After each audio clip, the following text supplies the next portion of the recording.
Maria, Qua, hello. thanks for coming to episode number 4 of K-Vibe TV. Thank you for having me. Awesome. So, Wait, before we begin, okay. I want to congratulate you. Oh my God. So I brought this for you.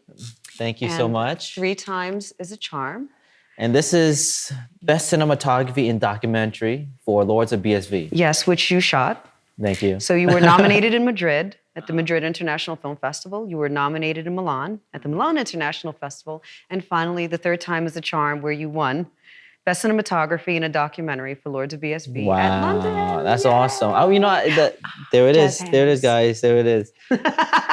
This was my first feature film that I ever shot. Yes. And it was, it was a documentary. And thank you for the opportunity. And I wish I was able to travel with you throughout the entire world. Me too. On the film festival. But as you know, I got a whole company to run here. More important things.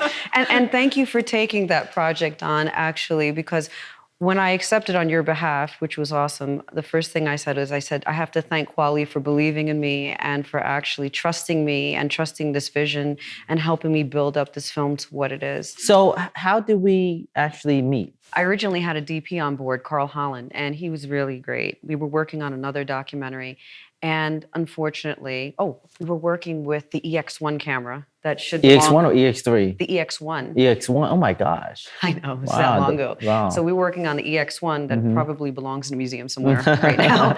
But it was a great camera because it didn't overheat and you could really, really focus on your interviews and documentary subjects without it overheating. And, it had a lot of room on cards. You could just change cards.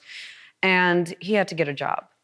And I realized that another film job or he was working on another reality series. Oh, and he was working gotcha. on a few other doc features. And I understand, we were working with little to no budget at the time. And so I needed another DP. And it was amicable. We wished each other well and we're still great friends. And I was looking for someone that really wanted to come up with me and someone I could grow with. And my closest friend, Alicia Nightingale, really, she's like a sister to me. She is my sister. She told me about you. And she said, you had this company. And I said, oh, wow. I was like, well, where is he? And he's in Jersey City. I was like, oh, he's in New Jersey. I'm in New Jersey. Could this possibly be? And then I remember meeting you. And then I saw your work. And I was like, wow, this is incredible. You're a cinematographer. You had this extensive background in music from Juilliard. You were a businessman. I said, so he's really multifaceted. And I have to aspire to be like him because I only do 1 or 2 things well. You did like 50 things well. And then I started looking at your work, and then I started looking at the camera styles of what you were doing with the red. And I was like, wow, this is where we need to go. We need a cinematic look for this film. And after that, we just gelled. And I know I didn't have a lot of money at the time, and we made an agreement, and we're like, we're going to come up together. Except you really surpassed me on like so many different levels, year after year. Your growth has been like incredible. And I was really happy to get you on board. But it was also about working with someone that had a great personality, that had a very positive attitude. Oh, well, I'm flattered, Oh, really? Maria. And you trusted me, right? Because I know it was in the beginning, I really didn't know where I was going to go with the documentary. And I think that's the one thing about documentary filmmaking. Right. Originally, I was going to go in to document the dancing. And then as I started to learn about the characters and their lives, I said, wait a minute, there's another story here that's also very important. That's equal to the history, where the history of the Bruck-Up dance became more of a B story opposed to their lives and how the Bruck-Up culture enhances their lives. So let's start with your background, Sure. I grew up in New Jersey, and I started out as a professional dancer. And it was interesting. Dancing was something that was more of an artistic level. Like I just never just danced and did moves, but I put everything into it. I put emotions into it. And it took me a while to become a very good dancer. Because you could be a dancer, you could be a trained dancer, but to really be an artist as a dancer is a whole different thing. And then I auditioned for a play, and this was later on, it was an MTV play called Club 12. It starred Lauryn Hill, and it had MC Lyte. And it was a very interesting experience for me because even when I would get up on stage, I knew that I had dance training and I had some voice training. But for me, a standing ovation was cool, but it really didn't get me to where I wanted to be as an actor. So I knew I needed better training. But you wanted to get into the entertainment industry. Why? I don't know if I just wanted to get into the entertainment industry. I would probably say I didn't want to get into the entertainment industry, but I enjoyed performing. Does that make sense? Yes, that makes sense. I know, because you can perform. I mean, not performing in front of your house, with a tiara and a wand, and, Yeah. but I mean, really performing, working up, creating, learning some choreography, going through the whole costume and makeup design, rehearsing, and then eventually performing. You know what I see? I see you enjoy the creativity side of things. I do. That's whether it's dancing or acting or anything. It's something that you could get to create and that never existed in the world, and then you get to bring it to the world. I see that. I see that in you, and at least that's part of why I wanted to work with you, because I saw that you wanted to create something, which makes a lot of sense to why you went to dancing, to acting, you doing that type of stuff, because you just wanted to create something and have a meaning to it. I did, and and it's so true. And I grew up in Orange, New Jersey, and I didn't know about acting schools. I didn't know about access to film schools, And unfortunately, in our education, I believe even in the U.S., we're so programmed to either be a doctor, a lawyer, a director. These one things that we never even realize, like what it is you can become. You can become anything. And there was a woman named Gwen Guthrie. She had this hit called Ain't Nothing Going On But the Rent. And she had something there called the Children's Matinee Workshop. And I remember she used to hold these acting classes in her house. And I really found my way through that. And it was just this one woman who opened up her house and opened up her kindness and her heart to actually have some type of a theater group within the neighborhood. And she lived on Haywood Avenue, and she passed away many years ago. But I remember, because of that comfort zone, and being able to learn about space and performance and training your voice and body, it changed my whole life. And so then when the play came along, I realized, I said, well, this is great, but I need to do more. I really need to understand what I'm doing. So instead of actually taking theater and musical theater in my university, which was Montclair State, I decided to go to a 2-year conservatory, which was HB Studios. And so I took a slew of classes there, and I actually was able to study with the late Uta Hagen, which was an incredible experience. She really showed me how to be an artist. How long were you working in the acting field? Well, that's interesting. I actually, after high school, I left to move to Japan for a little bit, because to make money in theater back then was very difficult, and I didn't belong to I think it's still difficult today. Oh, it is. I think that unless you're a celebrity and you do it for the prestige, it is very difficult. And I was a print model for a while, but because I was 5'5", I couldn't really go to Europe fully, but I went to Japan and I was working out of there for a while. And from there, I wound up doing a soap opera, which was Another World, a couple of other shows, and it just kind of tumbled into, other television programs, pilots, films. Yeah. And it's been wonderful. And you said something, you're right, you don't make films, you don't become an actor because of your ego, you don't become a filmmaker because of money. At least that's not the mindset you should have. No, it's not the mindset, because it will prove to be very disappointing. That's right. I think so. I mean, maybe some other people have other perspectives on their careers and how they want to, or what their motivation is. My motivation has never been money. My motivation for acting and filmmaking has always been about the love of the craft.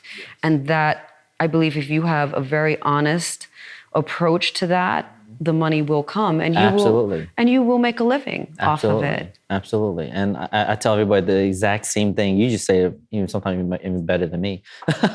You're doing all these awesome things with your production company. You're acting in the plays. You're doing soap operas. You're TV shows and stuff.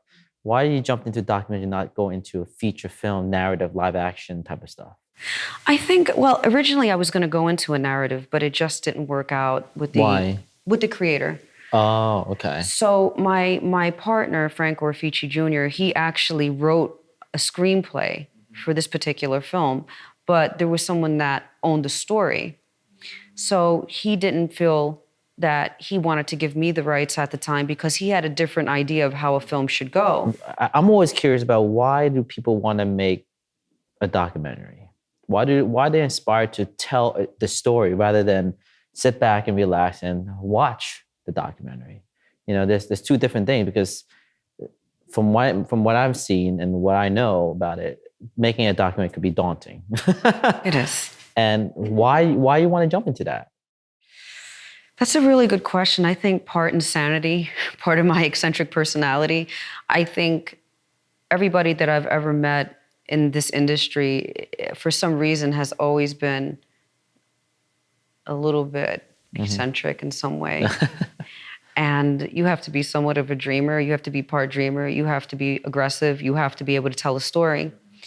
And I didn't really wake up one day and say, hey, I want to do a documentary. I sort of woke up one day with the attitude that there's so many social changes and social responsibilities that a lot of us don't actually take responsibility for, like our garbage, like pollution, how we treat our children, how we raise them. And then it went into female trafficking, right? So you go from a social issue. So when I started at Montclair State, I was also a women's studies major.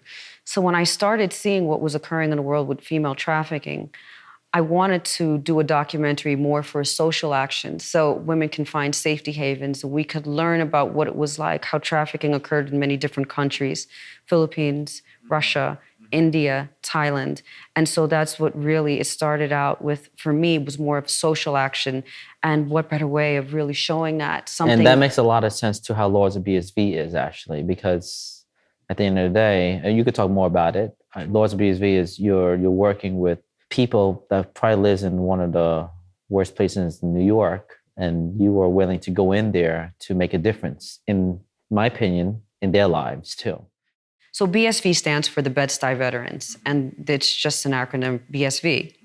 So when he brought me the manager, we started talking a little bit, and I liked his personality, he liked mine, we got along very well, and I saw what he was doing. He was managing a group that was on the cutting edge of something, it was a global style of dancing.